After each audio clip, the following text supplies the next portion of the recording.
कतार में ऐसा ही लगता है कि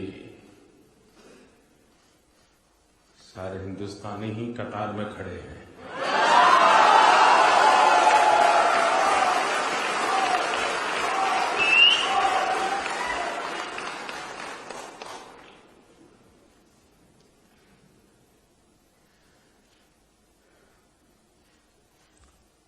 आप भी जब अपने गांव, घर, परिवार में लौटते होंगे तो आपको महसूस नहीं होता होगा कि आप विदेश जाकर के आए हैं।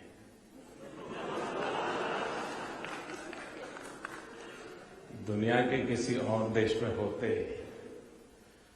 और वापस जाते तो आपको भी लगता है हाँ किसी और देश से आए हैं।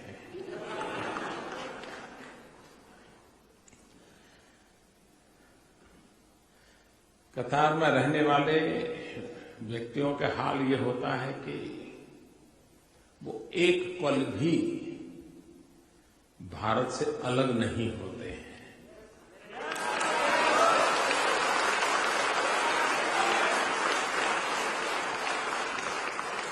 क्योंकि उन्होंने ही जनसंख्या के माध्यम से, रहन सहन के माध्यम से,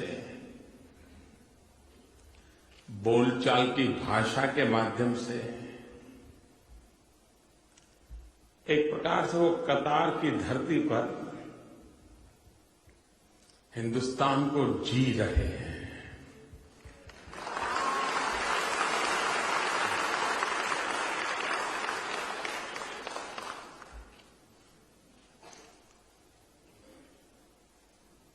आज पूरे विश्व में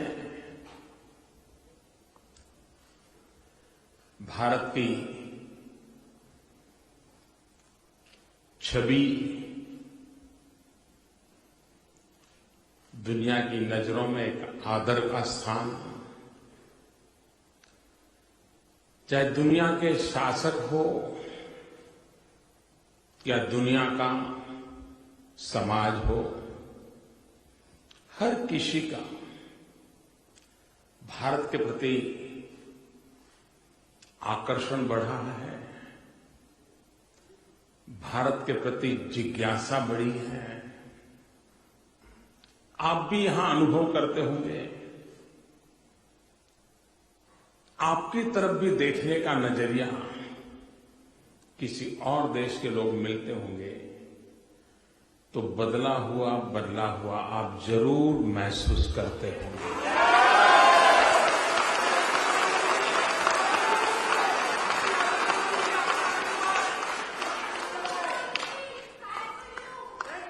किसी भी राष्ट्र की प्रगति का आधार उसके जनमानस के में ऐसी हर छोटी मोटी घटनाएं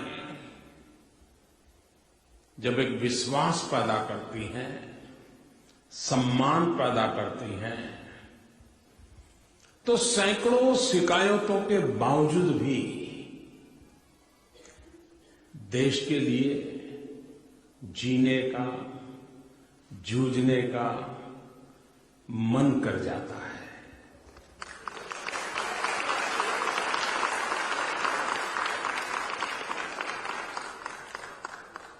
और ये आज सब दूर अनुभव होता है।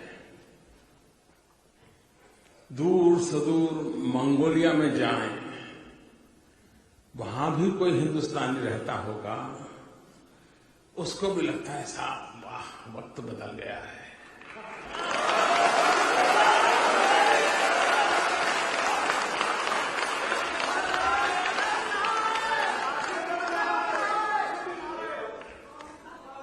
अब आप लोग आवाज दे रहे थे कि thanks to Modi, thanks to Modi.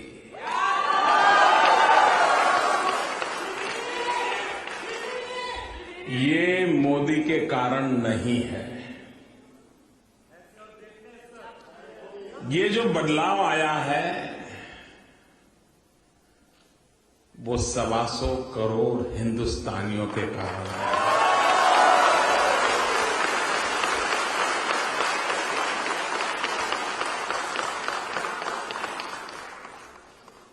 आज दुनिया की सभी क्रेडिट रेटिंग एजेंसीज,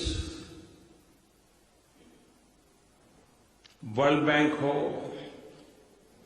IMF हो, हर कोई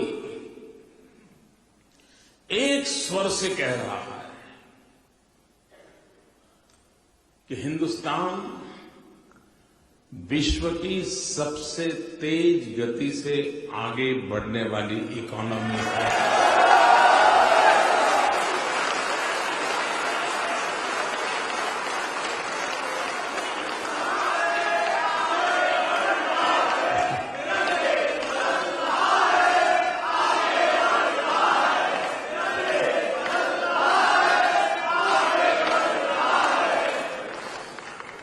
अभी पिछले वर्ष के लास्ट तिहाई का जो जीडीपी के आंक आए, वो कह रहे हैं कि लास्ट तिहाई का ग्रोथ 7.9% था।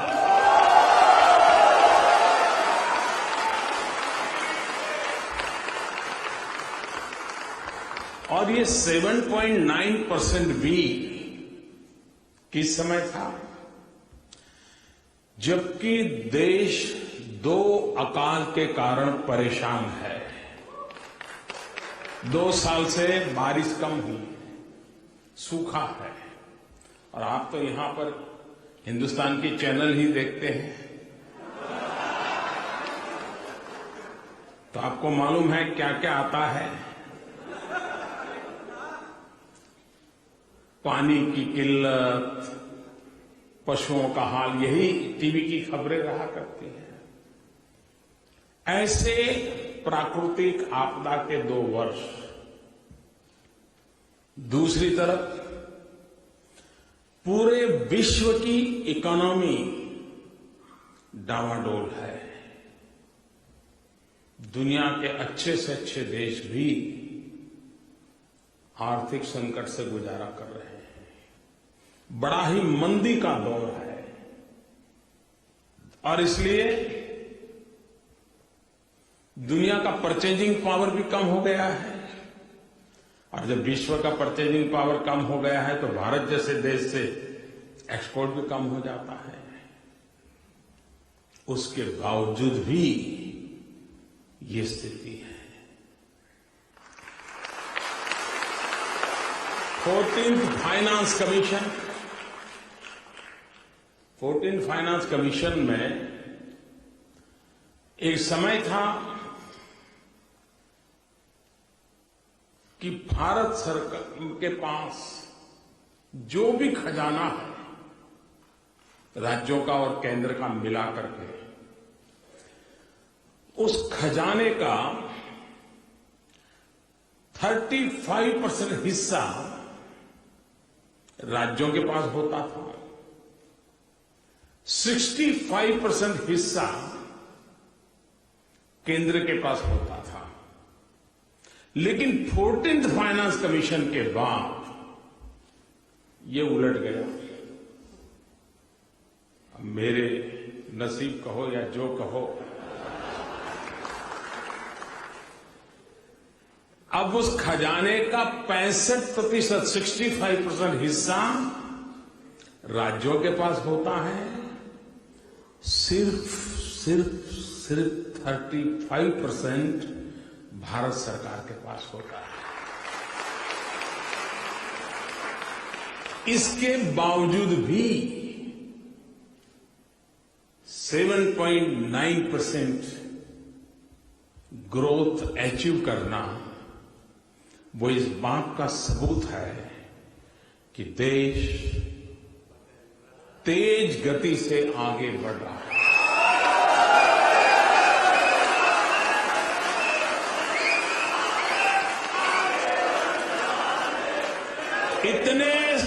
इतनी कठिनाइयों के बावजूद भी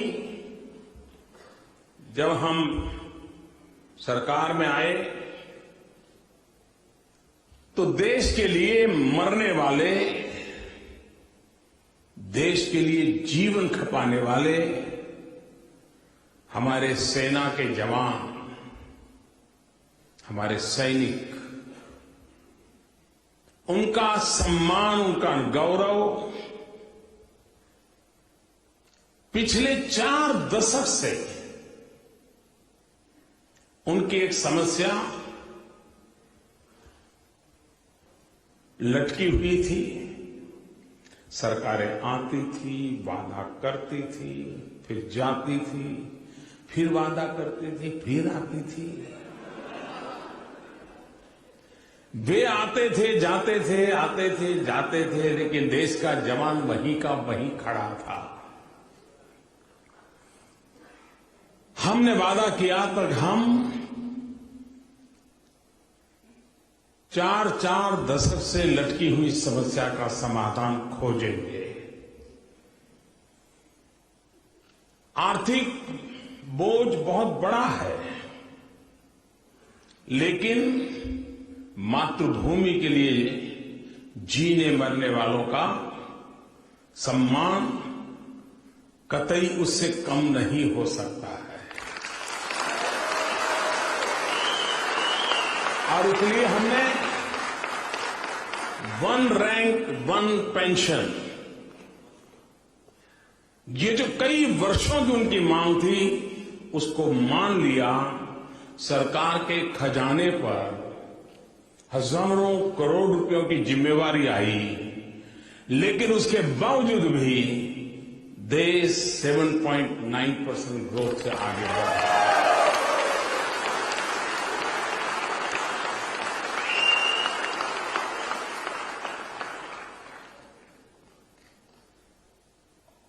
हम जानते हैं, हम 5-50 हिंदुस्तान के लोग इकट्ठे हो जाएं तो हमारी बातचीत के प्रमुख विषय क्या होते हैं। अगर क्रिकेट की सीजन हो तो क्रिकेट, फ्राइडे हो तो नई मूवी, और अगर दोनों नहीं है तो हम लोग तो है ही हैं।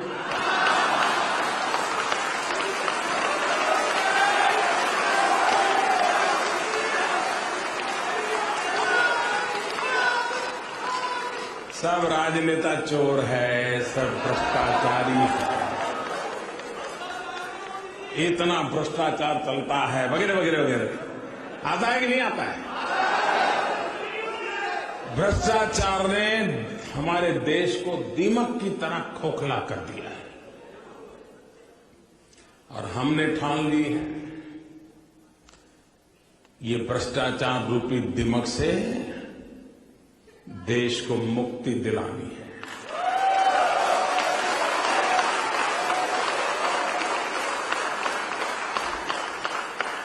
और कैसे होता है?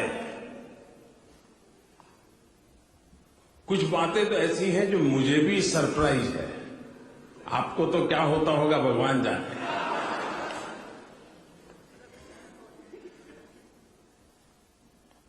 जैसे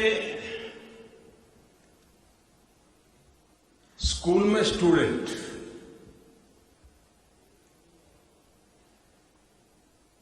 अब बहुत सीधी सादी समझ है आपकी, क्या उसमें कोई करप्शन हो सकता है क्या?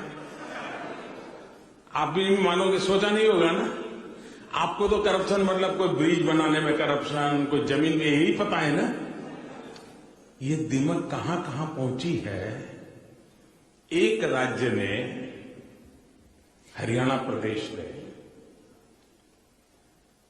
स्टूडेंट के एनरोलमेंट को आधार नंबर के साथ जोड़ा, और उसके कारण परिणाम ये आया कि कई स्टूडेंट ऐसे थे जो पढ़ते थे प्राइवेट स्कूल में, लेकिन उनका नाम सरकारी स्कूल में भी होता था, वहां भी और यहां भी। यहां क्यों होता था? क्योंकि उससे मध्याह्न भोजन का पैसा मिलता था, टीचर की ट्रांसफर नहीं होती थी। रजिस्टर पर 50 स्टूडेंट है, हकीकत में 10 है। ऐसे फेक स्टूडेंट। और उसके कारण जब ये सफाई हुई तो हजारों टीचर, हजारों स्कूल के क्लास, करोड़ों रुपयों के बजट, सब कुछ बच गया। अब भ्रष्टाचार गया कि नहीं गया?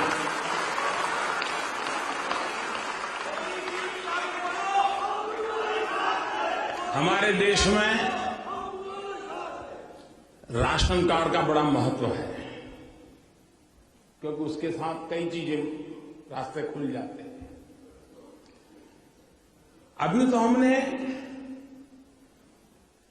सतही किया है, कोई ज्यादा अजीब बारीकी तो चल रही है।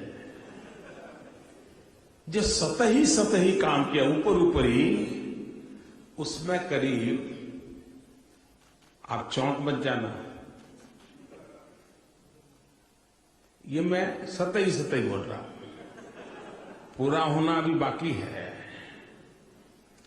1,62,00,000 1,62,00,000 फर्जी राशन कार्ड हाथ लगे। अब उनको सस्ते में चावल जाता होगा, सस्ते में गेहूं जाता होगा, केरोसिन जाता होगा, अरबों खरबों रुपये जाते थे, बच गए। रसोई गैस, आप लोगों को मालूम होगा हिंदुस्तान में रसोई गैस का कनेक्शन के लिए लोग पूछते थे, यार किसी नेता की पहचान है क्या, किसी से परिचय है क्या, जरा पहचान करवा दो। तो और एक जमाना था, बहुत पुरानी बात नहीं कर रहा हूं, पार्लियामेंट के मेंबर को 25 गैस कनेक्शन की कूपन मिलती थी, 25, और वो फिर अपने इलाके में लोगों को ऑब्लाइज करता था कि आपको गैस कनेक्शन चाहिए, ले मैं एक कूपन देता हूं। 25, एक एमपी को 25 कूपन मिलती थी। उस कूपन लेने के लिए हजारों लोग एमपी के पीछे पीछे घूमते रहते थे। ये हाल था। हमने पिछले 1 वर्ष में 3 करोड़ से ज्यादा लोगों को गैस कनेक्शन दे दिया।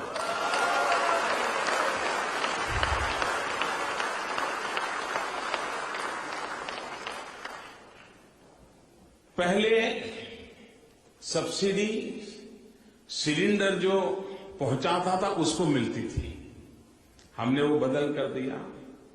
जो गैस उपयोग करता था उसके खाते में सीधी सब्सिडी के पैसे डालना शुरू किया। ये दुनिया का सबसे बड़ा डायरेक्ट बेनिफिट ट्रांसफर स्कीम है, दुनिया की सबसे बड़ी। Guinness book of world record में इसको स्थान मिला है। लेकिन परिणाम क्या हुआ? जब हमें देने लगे तो 3 करोड़ से ज्यादा लोग लेने के लिए आए ही नहीं। मतलब 3 करोड़ से ज्यादा लोगों का कहीं इधर उधर चला जाता होगा। आपको हैरानी होगी, ऐसे छोटे छोटे कामों के द्वारा अब तक, और ये मैं सही बोल रहा हूं, अभी तो बाकी है,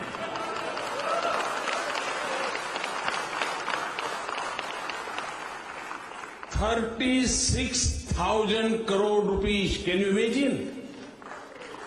36,000 crore rupees per year leakage होता था, चोरी होता था, उसको बचा लिया है।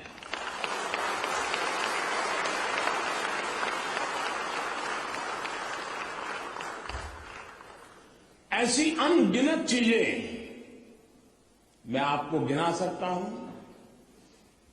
फाइनेंशियल डिसिप्लिन लाने का प्रयास, ट्रांसपेरेंसी लाने का प्रयास, एफिशिएंसी लाने का प्रयास, और इन सब कारणों से आज देश बहुत तेज गति से आगे बढ़ रहा है।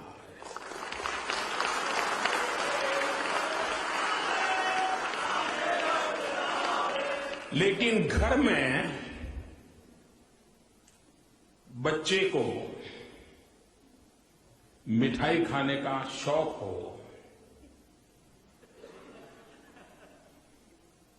मां के मना करने के बाद भी अगर बच्चा मिठाई खाता हो, मां मिठाई कहीं ऊपर की अलमारी में रख दे तो चढ़ करके भी खा जाता हो, और जब मां बिल्कुल मिठाई बंद करवा दे तो मां कितनी ही प्यारी क्यों ना हो, बच्चा नाराज होता है कि नहीं होता है? मां से झगड़ा करता है कि नहीं करता है? तो मैंने भी कईयों की मिठाई बंद कर दी।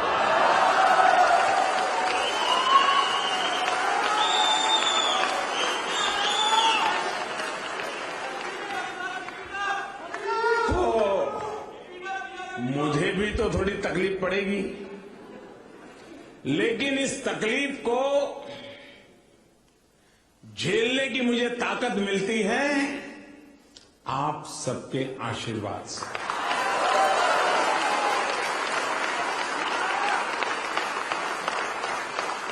125 करोड़ देशवासियों के प्रेम के कारण, और उसके लिए मेहनत करने का मन भी करता है। देश के लिए हर दिन कुछ नई चीज करने का उत्साह बढ़ता है।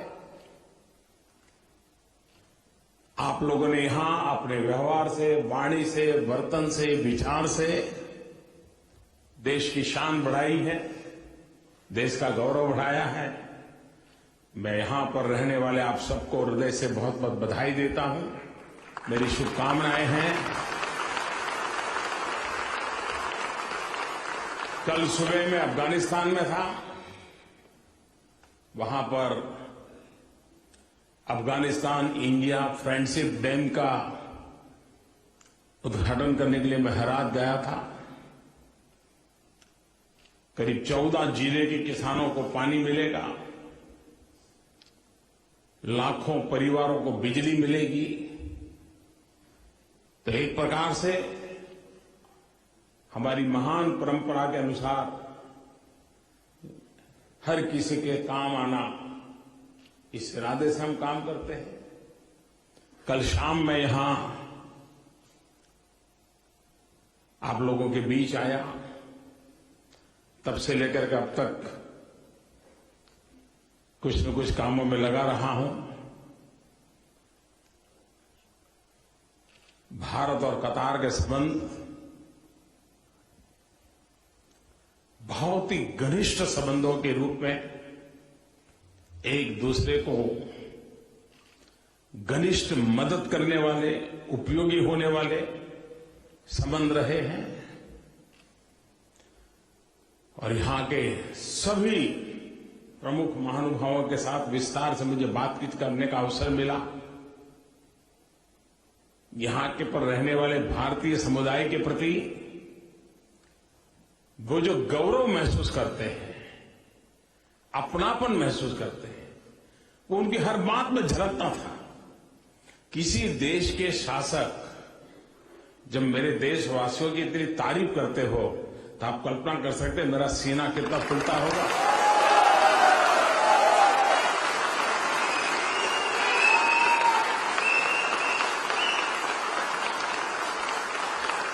और इसके लिए आप सब अभिनंदन के अधिकारी हैं।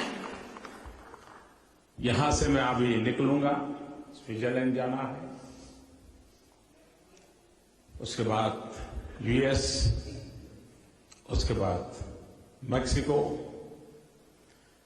कुल 6 दिन का कार्यक्रम है, 5 देश हैं, 45 से ज्यादा मीटिंगें हैं, और ये सब करके मैं लौटूंगा यहां भी वही करता हूं, वहां जाकर के भी वही करूंगा, एक ही काम, मेरा देश, मेरा देश, मेरा देश। बहुत बहुत धन्यवाद आपका, बहुत